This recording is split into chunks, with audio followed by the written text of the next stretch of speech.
I spent days planning the perfect birthday party for my daughter-in-law, but when I walked into the room it hit me. No one cared. The silence was deafening as I stood at the entrance, gazing at the empty chairs, the half-hearted decorations, and the quiet buzz of people avoiding eye contact with me. I had spent weeks preparing. The menu was her favorite, the cake was perfect, and the house was decorated with care. I was proud of what I had done, hoping this would be the day we would all reconnect. But as I took in the room I realized the truth that no one had told me. I wasn't wanted here. I could feel the walls closing in, but I couldn't quite grasp why it hurt so much. It was just a birthday party after all. Yet, it felt like the beginning of the end. As I made my way to the kitchen, I tried to act casual, offering my daughter-in-law a smile. But I could see it in her eyes. She wasn't happy to see me. Her forced smile barely concealed the indifference in her expression. My son, standing next to her, gave me a quick glance before returning his attention to his phone. That was when I realized I was nothing more than a background figure in their lives now. I thought back to all the years I had spent raising my son, cooking dinners, planning holidays, trying to make a home for us and for him. And now here I was, ignored, excluded, and alone. As I set the table, I noticed the absence of the warmth that used to fill these rooms. No more laughter, no more chatter, just the cold silence that had replaced the closeness we once shared. I couldn't understand it. Where had it all gone wrong? Was it something I did? Or was it something more?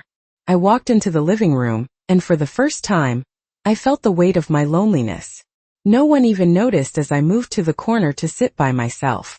My daughter-in-law and son continued their conversation, oblivious to the fact that I was even there. The entire evening felt like a game, and I was the pawn. I kept telling myself it was just a phase, that things would change. But deep down I knew this was more than just a moment of neglect. This was the harsh reality of a family that had moved on without me. I could feel the sting of rejection, but I said nothing. I kept my emotions in check. I had learned long ago not to show weakness. Yet inside a storm was brewing. My thoughts kept racing and I couldn't help but wonder, had I always been invisible to them? Did they ever truly care about me? Or was I just a fixture in their lives? As the night went on, the uncomfortable silence grew louder. The party continued without me and I sat there, a stranger in my own home. I had spent so much time making everything perfect, but I realized now that perfection didn't matter. It didn't matter how much I tried to please them. They had made up their minds, and I had become a burden. I couldn't stop thinking about how this wasn't just a birthday party. It was a turning point, a moment when I saw everything for what it truly was. I was no longer part of their world. I had been replaced, and no one had the decency to tell me. I thought about all the years I had spent trying to hold this family together, and how easily it had all fallen apart. The hurt was unbearable, but I refused to let them see it. I smiled through the pain, pretending everything was fine. But deep down I knew this was the beginning of the end. The truth had finally hit me. I wasn't wanted here. And no matter how hard I tried, that was something I couldn't change. The next few days were a blur. I tried to pretend that nothing had changed, that the party was just a minor bump in the road, but I couldn't shake the feeling that something was terribly wrong. I woke up early every morning just like I always did, preparing breakfast, organizing the house, trying to keep myself busy. But the house felt colder than it ever had before. I still went through the motions, making sure the house was spotless, setting the table for dinner, even though no one had been sitting at it with any real interest for days. My mind kept drifting back to that evening, the forced smiles, the empty conversations. I couldn't understand it.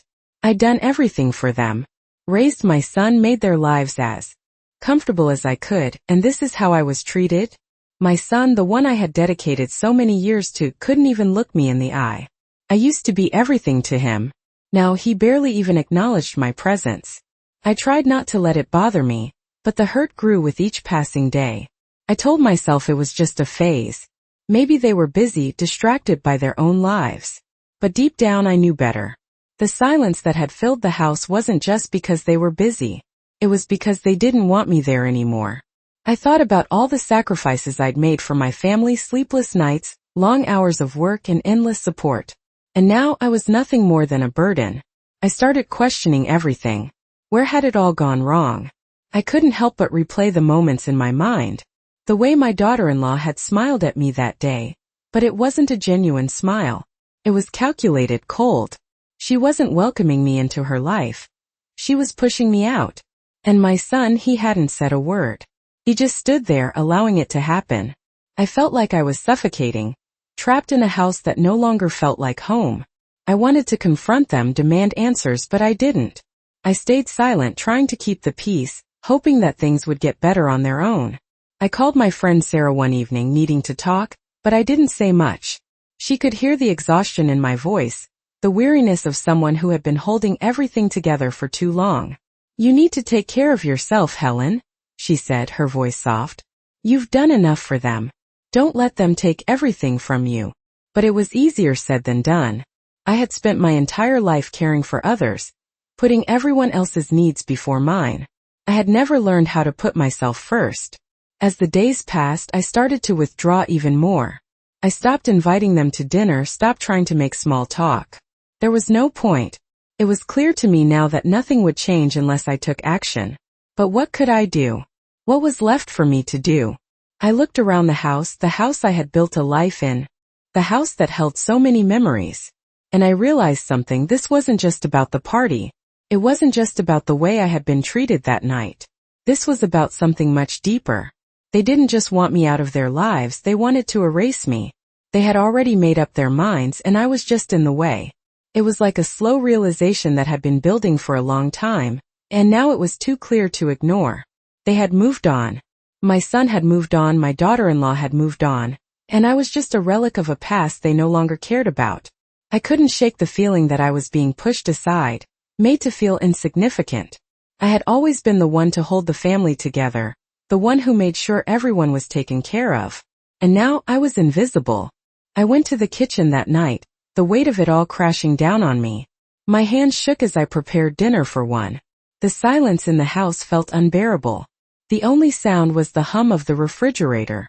I set the table for one just like I had for the past few nights. No one had asked where I was or why I had stopped inviting them. They didn't care. They didn't even notice. I could feel the tears threatening to spill, but I held them back. I wouldn't let them see me cry. Not now. Not when I had nothing left to give. I tried to swallow the lump in my throat, but it was hard. How could I have spent so many years giving everything to my family, only to be discarded like this? The thought of it hurt more than I could put into words. I had always been strong. I had always done what was best for them. But now I was tired. Tired of pretending, tired of being invisible, tired of being alone in my own home. I couldn't keep pretending anymore. Something had to change. I wasn't going to let them take everything from me. It wasn't just about the party anymore. It wasn't even about the way they treated me. It was about standing up for myself, finally taking control of my own life. But how? The question lingered in my mind as I finished eating alone. At the table, the silence surrounding me like a thick fog. I wasn't sure what I would do next, but I knew this couldn't continue. I couldn't keep living like this, in a house full of memories, surrounded by people who no longer cared. It was time to do something about it. The days that followed were filled with a quiet kind of pain that I couldn't shake. Every room in the house seemed to echo with the silence left by my family's absence. I went through the motions of daily life, but everything felt off. The kitchen, once a hub of conversation and laughter, now felt cold and distant. My hands trembled slightly as I prepared meals that no one seemed to appreciate. I started eating alone in the corner of the dining room, where the empty chairs stared back at me, mocking the warmth that once filled the space. My son had stopped calling, and my daughter-in-law's texts were nothing more than brief, impersonal messages. I tried to tell myself it was just a phase, that things would get better with time, but I couldn't ignore the growing sense of rejection. It felt like I was slowly being erased from their lives, as if I never mattered to them at all. It was hard to confront the truth, but I had to. I began to question everything, the years I had spent raising my son, the countless sacrifices I had made for this family. Was it all for nothing? I had given them everything, yet here I was completely alone. I looked at the photo on the wall of my son's graduation, his face filled with pride as I stood beside him. I remembered the day he was born, the joy I felt as I held him for the first time. I had dedicated my entire life to being a good mother, a good wife, and a good grandmother. And now it felt like none of that mattered. I hadn't been prepared for this. I thought I had built a strong foundation, a family that would always be there for me. But instead I was watching it crumble before my eyes. My thoughts were interrupted when I saw my daughter-in-law's car pull into the driveway. I froze for a moment, my heart racing.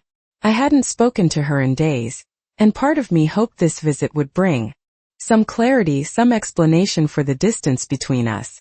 She stepped out of the car with a smile, but it didn't reach her eyes. "Hi, Helen," she said, her voice too cheery, almost forced. "Can I come in?" I nodded, my throat tight. We walked into the living room in silence, and she sat down, keeping her distance from me. It was as if she didn't want to be there.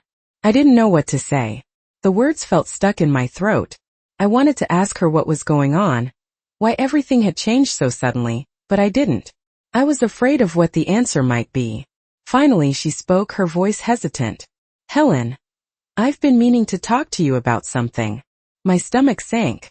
I had a feeling I knew where this conversation was going, but I braced myself for what she would say. "You know, things have been difficult lately," she continued, her eyes avoiding mine. "Wade and I have been talking, and we think it might be time for you to move out." My heart stopped. I stared at her, trying to process what she had just said. Move out? After everything I had done for them, this is how they were repaying me?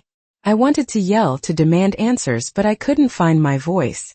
"We've been looking at some places for you," she added, as if this was some sort of solution to the problem. "It would be better for you, you know, somewhere smaller, somewhere more manageable."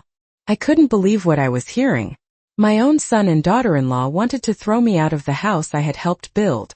I had spent years making this house a home, and now they were telling me it was time to leave. The thought of leaving, of being kicked out of the place I had poured so much love into, made me feel sick.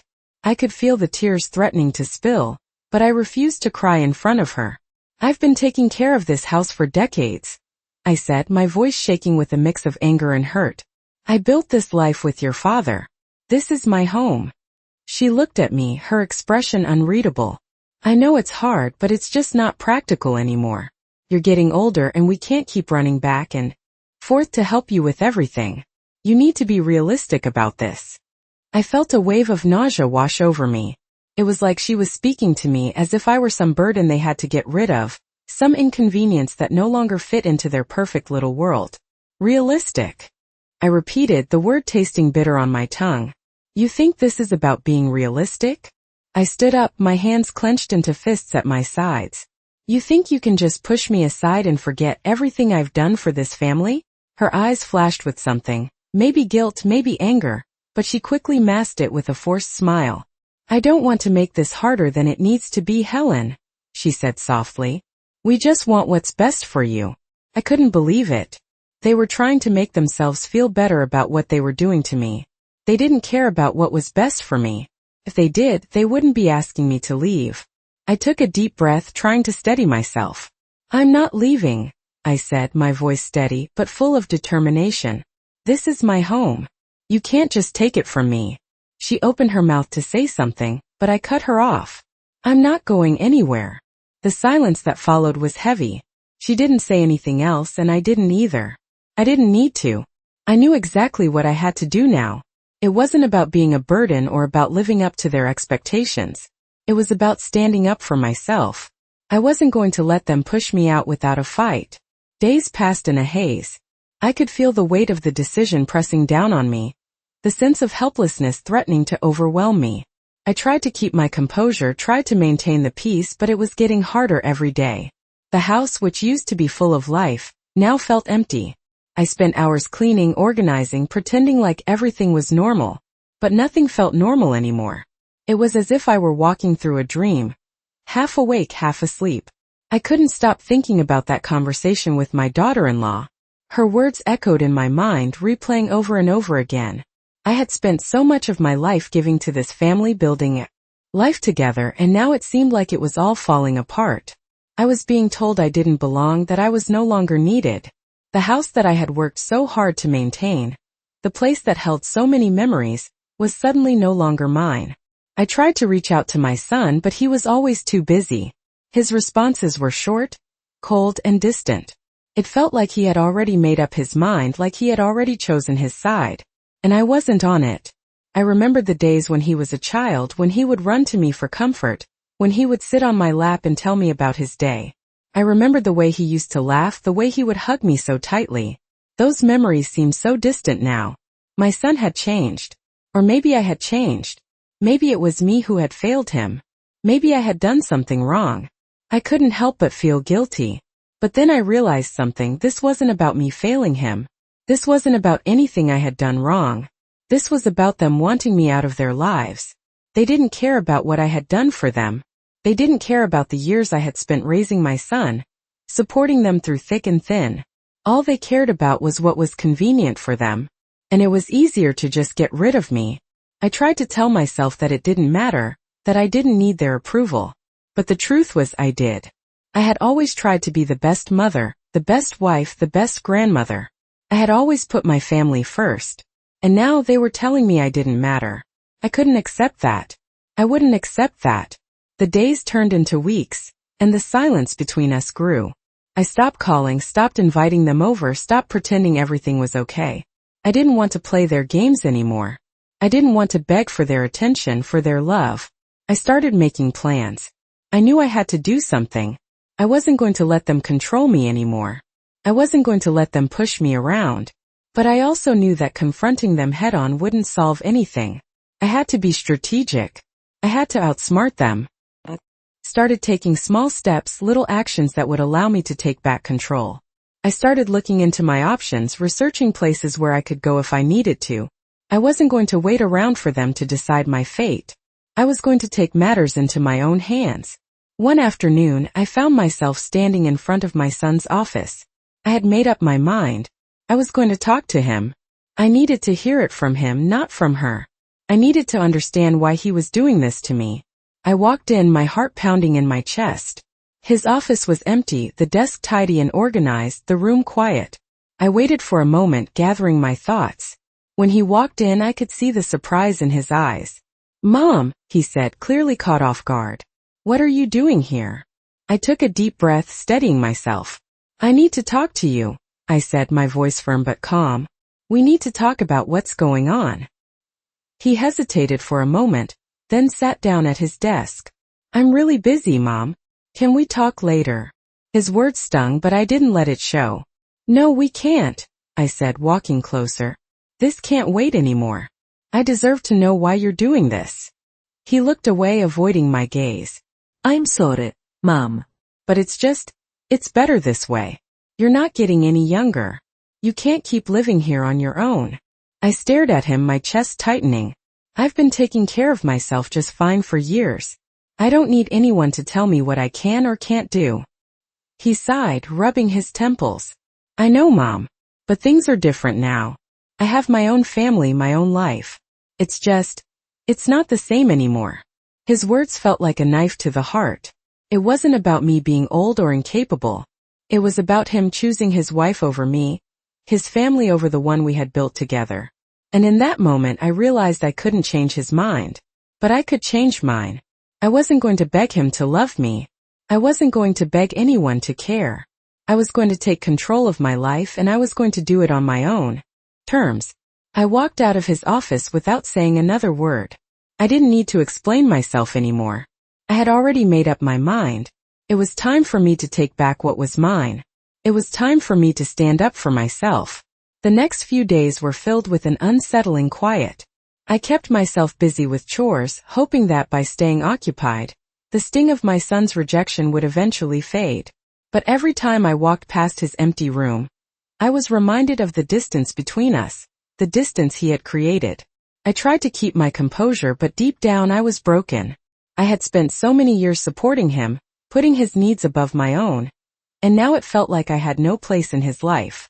I couldn't escape the feeling of being replaced. I had always been his mother, his anchor. But now I was nothing more than an inconvenience. Each day that passed felt like a reminder of how little I mattered. It wasn't just about the house or the fact that he wanted me out of it. It was the way he treated me. The way he had cut me out of his life without a second thought. It wasn't just the coldness in his voice, or the distance in his eyes. It was the way he didn't even try to understand what I was going through. The way he dismissed my feelings like they didn't matter. The more I thought about it, the angrier I became. How could he do this to me? After everything we had been through, after everything I had done for him, how could he turn his back on me so easily? I realized that I was tired of being treated like I was invisible, like I was nothing more than a burden to him. I wasn't going to let him push me around anymore. I had spent my entire life sacrificing for my family, and now it was time to take a stand. I wasn't going to beg for their love or approval. I wasn't going to sit by quietly and accept their indifference. I had to do something about it. I couldn't just keep living like this, in a house that no longer felt like home, surrounded by people who didn't care. I needed to regain control of my life. I knew it wouldn't be easy, but I had to start somewhere. I started by making small changes. I stopped doing everything for them. I stopped cleaning up after them, stopped making their meals, stopped pretending that everything was fine. First, they didn't notice. They were too wrapped up in their own lives to pay attention. But as the days went by, I saw the frustration building in my son's eyes. He didn't understand why I was no longer catering to his every need. But that was the point. I wasn't going to cater to him anymore. I wasn't going to let him take me for granted any longer. One afternoon, I was sitting in the living room when he walked in, his face tense with irritation. "Mom, what's going on?" he asked, his voice sharp. "Why aren't you doing anything around here?" I looked at him, trying to keep my voice steady. "I'm done," I said, my words slow and deliberate. "I've spent my entire life doing everything for you and this family. And what do I get in return? Nothing.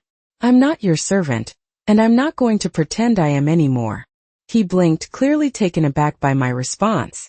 "What do you mean, done? You're supposed to take care of us." "No," I said firmly. "I'm not supposed to do anything. I've been doing it for so long because I thought it was my duty, but now I see that I've been enabling you all to take advantage of me. I'm done being treated like I don't matter." He stood there for a moment, staring at me in silence, his mouth opening and closing as if he didn't know what to say. I could see the frustration on his face, but I didn't care anymore. I wasn't afraid of him. "What's happening to us, Mom?" he finally asked, his voice softer now. "Why are you acting like this?" I looked at him, my heart aching, but I didn't back down. "What's happening is that I've finally realized I deserve better than this. I deserve to be treated with respect, not like some afterthought. And if that means I have to leave, then so be it." His face went pale as the weight of my words sank in. "You're really going to leave?" he asked, his voice shaky. I nodded.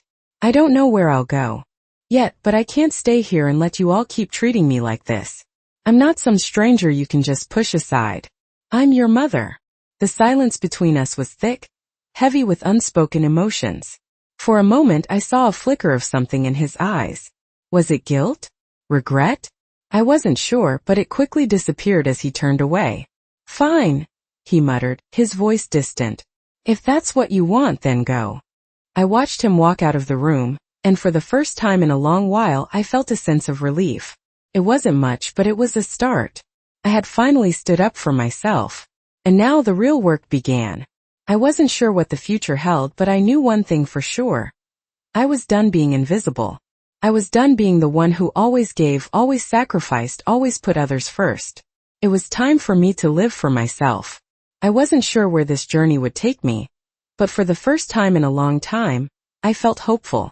I wasn't going to let anyone control my life anymore. I was going to take back what was mine, and I was going to do it on my terms. The days following that conversation felt like a whirlwind of emotions, but something inside me had shifted. I no longer felt helpless, no longer felt like I had to hide behind the walls of this house. I was determined to take control of my own destiny, and for the first time in a long time, I wasn't scared to stand up for myself. I spent the next few days packing up my things, bit by bit trying to stay calm and collected. It wasn't easy. Every time I picked up something, a picture frame or an old letter, memories flooded my mind. I remembered the moments of joy, the laughter, the love that once filled these rooms. But those moments felt distant now, like they belonged to someone else. I had given my all to this family, and now it felt like I was being forced out. I thought back to the years I had spent raising my son, the sleepless nights, the sacrifices, and the love I had poured into him.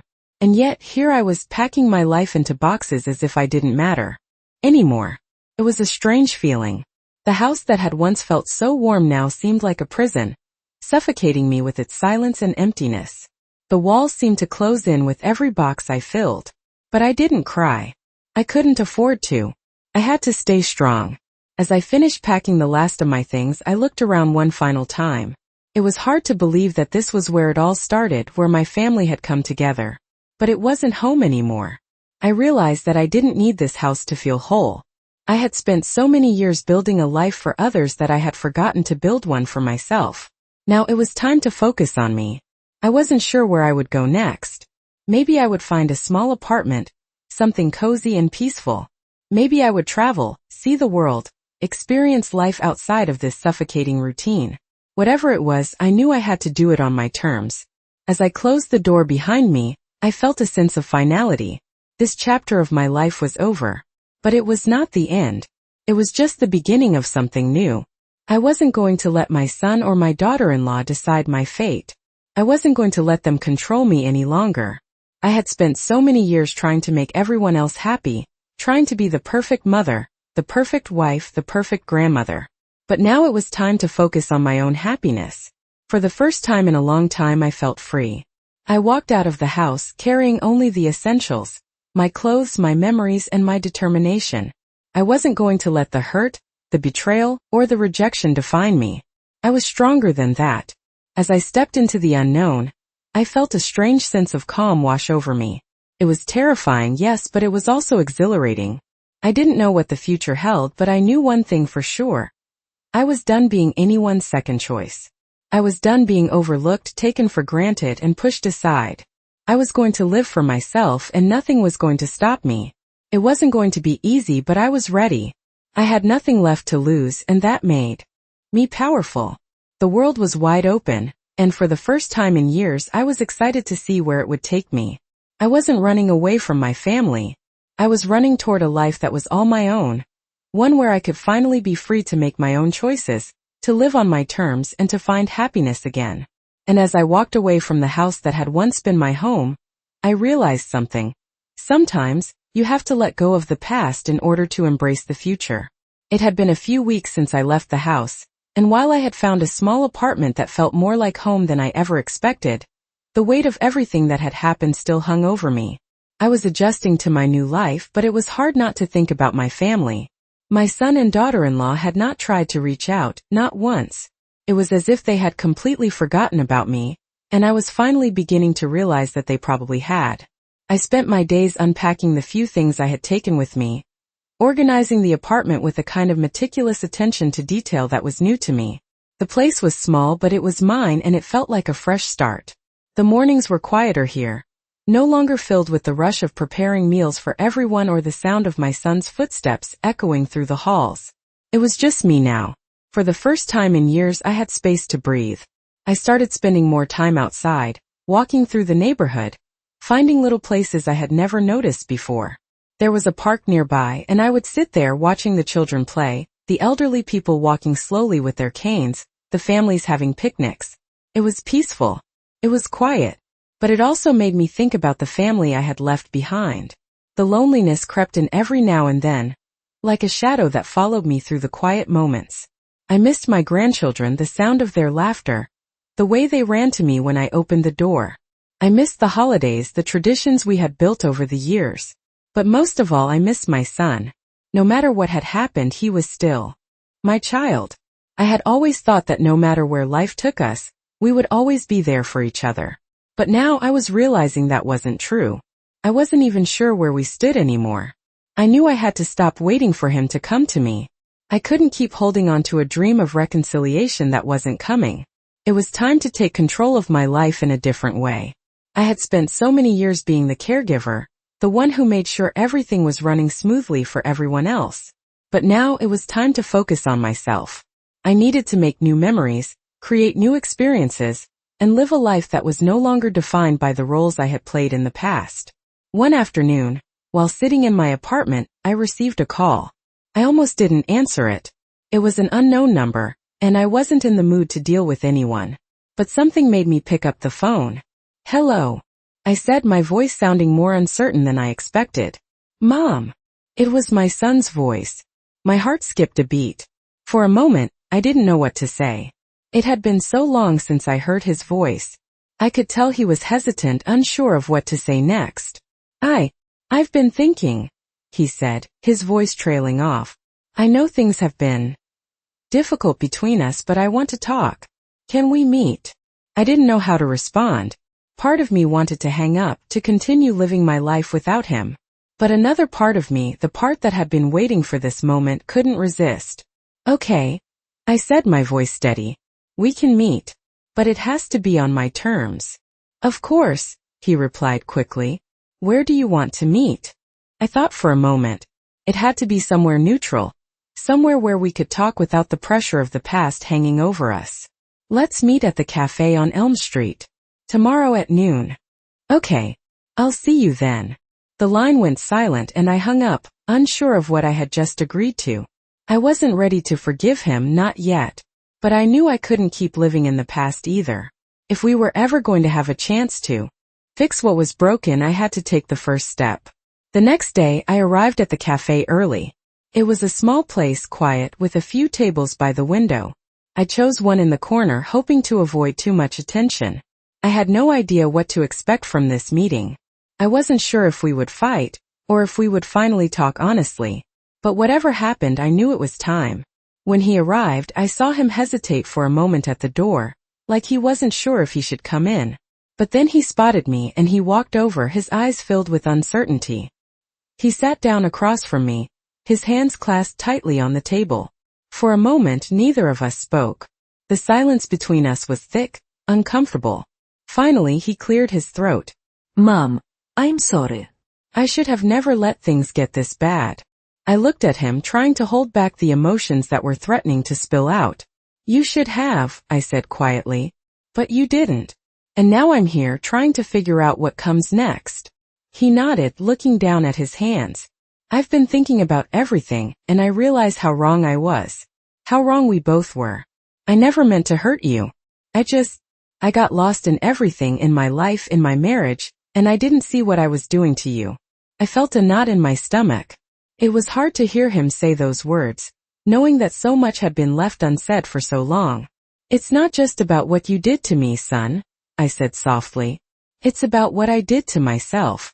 I let myself fade into the background, letting you and everyone else take center stage. But I can't do that anymore. He looked at me, his eyes searching mine. What do you mean? I mean, I said, my voice steady, that I'm done waiting for you to decide what my life should look like. I'm done waiting for your approval, your love. I'm going to live for me now. He didn't say anything at first, just sat there, processing my words. But when he spoke again, his voice was softer, more vulnerable. I don't know how to fix this, Mom, but I want to try. We'll see. I said, my heart torn between the past and the future. But I'm not waiting for you anymore. The days after our meeting were quieter than I expected. My son had left that cafe with no promises, no grand gestures, just the soft promise of trying. And for a moment I found myself wondering if that was enough. Could a simple apology and the promise to try be enough to heal the wounds that had been building for years? I wasn't sure, but I knew one thing. I couldn't keep waiting for him to fix everything. I had to take charge of my own healing. I spent my time getting to know myself again, reconnecting with parts of me that I had forgotten. I began to explore my new city, visiting parks, local cafes, and even the small bookstore I had always walked by but never entered. It was strange at first, walking through life without the constant worry about what everyone else was doing. But as time passed, I started to appreciate the freedom. I didn't have to make dinner for anyone, clean up after anyone, or wait for someone to tell me how to live my life. I could make my own decisions. My mind began to shift slowly but surely.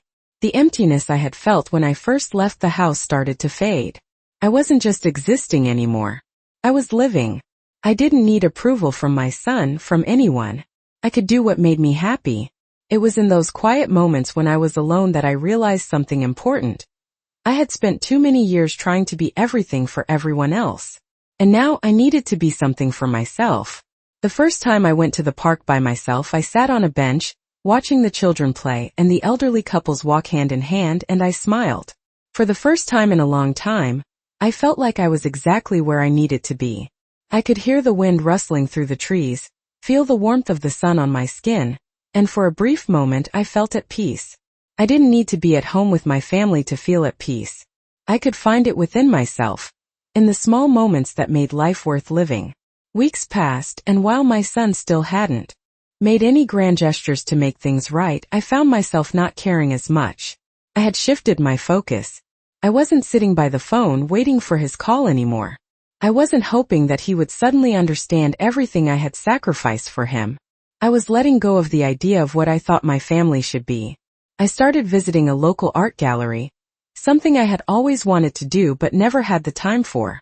The paintings, the sculptures, the quiet ambience of the place. It all made me feel alive in a way I hadn't felt in years. I began to realize that this was my time. My life didn't have to be defined by the people who had once been my world. I could find joy in the things that brought me peace, in the things that I had always put off because there was always someone else to take care of. A month later I received a letter. It was from my son. I almost didn't open it, afraid of what it might say. But I knew I had to. I tore open the envelope, my hands trembling slightly. The letter was brief but heartfelt. Mom, I've been thinking a lot about what you said. I realize that I've been selfish, that I've taken you for granted. I'm sorry for all the hurt I caused. I can't promise I'll change overnight, but I want to try. I hope we can find a way to rebuild our relationship, even if it's not the same as it was before. I miss you. I sat there, holding the letter in my hands, feeling a wave of conflicting emotions. For a moment I wanted to pick up the phone and call him, to tell him that everything was okay, that we could fix things. But then I stopped myself. It wasn't okay yet. I wasn't ready to forgive him completely, not yet. I had to keep moving forward. I had to keep living for me. But it was a start. For the first time in a long time I felt like there was hope for us, even if it would take time. I folded the letter and placed it in my drawer, the small part of me that still wanted to hold on to the family I had once known. But I didn't need it to define me anymore. I had built my own life, my own happiness. And that was enough for now. My journey wasn't over. It was just beginning. The weeks that followed the letter were filled with a mixture of hope and caution. I had begun to realize that healing wasn't something that could be rushed. My son's words were a start, but they weren't a cure. It had been years of silence, years of feeling invisible, and I wasn't going to just brush all that away because of a few heartfelt words. But at the same time there was a small part of me that still missed him, still longed for the family I once had. I didn't know how to reconcile those feelings, the desire to protect myself from more hurt, and the hope that things could somehow go back to what they once were. As the days passed, I continued with my life slowly but surely. I didn't chase after him. I didn't try to force anything. I kept living for myself, embracing the quiet freedom that had come with leaving the past behind. I took walks every morning, sat in the sun in the park, read books I had never had time to enjoy, and even started taking cooking classes at the local community center. For the first time in years I was doing things for me. I was learning to love the quiet, learning to love myself in a way I had never known before. And then one afternoon as I was coming home from a class, I found an envelope waiting for me at my doorstep. My heart skipped a beat when I saw that it was from my son. I hadn't heard from him since that letter, and the suddenness of the envelope filled me with both anxiety and anticipation. I opened it carefully, my hands shaking slightly. This time it was a simple note, written in his familiar handwriting. Mom, I've been thinking a lot. I know I can't change the past and I can't take back the hurt I caused. But I want to try to make things right. I don't expect us to go back to how things were, but I want to start somewhere. I want to be part of your life again, even if it's in a new way. If you're open to it, I'd love to meet again to talk not just about the past but about the future.